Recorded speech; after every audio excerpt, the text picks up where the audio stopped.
Hello and Shabbat Shalom to you. I hope that you are having your day slowly wind down and moving into the beautiful time of Shabbat, where we get to relax and be with family and eat lots and lots of challah. Challah, well, pure challah, not necessarily with raisins and stuff. It's unnecessary. Anyway, I hope you're preparing for a beautiful Shabbat. This week, we read from the very amazing Torah portion called Truma. It is one of my personal favorites because it, as a personal connection to me, it was the Torah portion that I first wrote a little sermonette to when I was in rabbinic school. So it was my first big attempt at a sermon. So I have a special place in my heart for the Torah portion of Truma. Truma is in the book of Exodus, and it is quite fascinating and interesting. It is about gifts being brought for the building of the tabernacle, right? The moving ark in the desert where the Israelites store the 10 Commandments. It's fabulous Torah portion. But I want to talk to you about, so as you see behind me, I have this big image of coins of sort of gold or coins, some kind of a currency, if you will.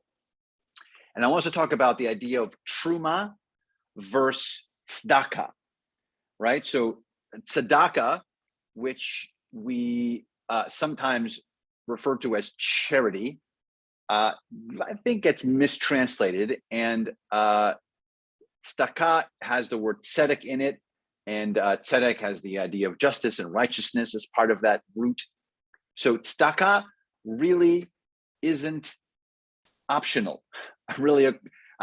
Traditionally, tzedakah is a commandment. We're commanded to give money to support community. That's what our job is. So that's what tzedakah is.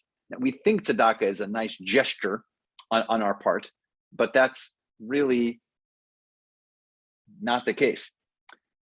Truma is something different, though. So a truma is a donation. And the beauty and the beautiful parts that Truma talks about are this idea of the giving of our hearts, meaning how deeply can we possibly give? And the idea is to give until your heart feels it. So you're not commanded to.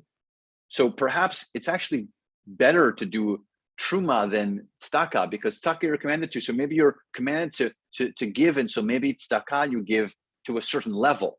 But Truma, which is this week's Torah portion, right, is to give of your full heart. And so the Israelites were asked to give of their fullness, of their whole being to the building of the tabernacle, and not just what they're commanded to, because they weren't commanded to do it. God, through Moses, did not say, you have to do this. God says, I want you to give according to what you feel is right to do. And so this is what the Israelites were tasked. And so I think that as we head into Shabbat, we are tasked with this same idea.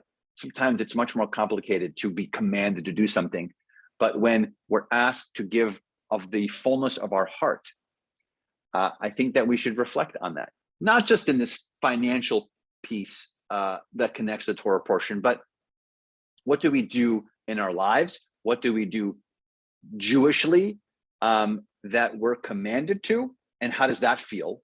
Versus what do we do in our lives and in our Jewish lives, particularly, that we just do from our hearts, that make us feel good, that we don't feel like, okay, I did it, it was an obligation, as opposed to a truma.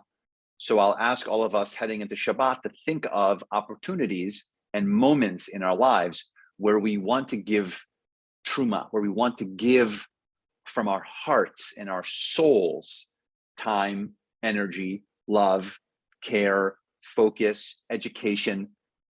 Let's think about that as we enter Shabbat and think of truma.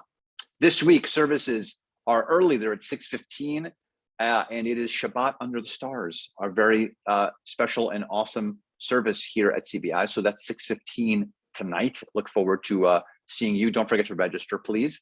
And tomorrow morning, 8:30, we will be discussing Truma in all of its intricacies, in all of our detail in our service in our Torah study. 8:30. That's on Zoom.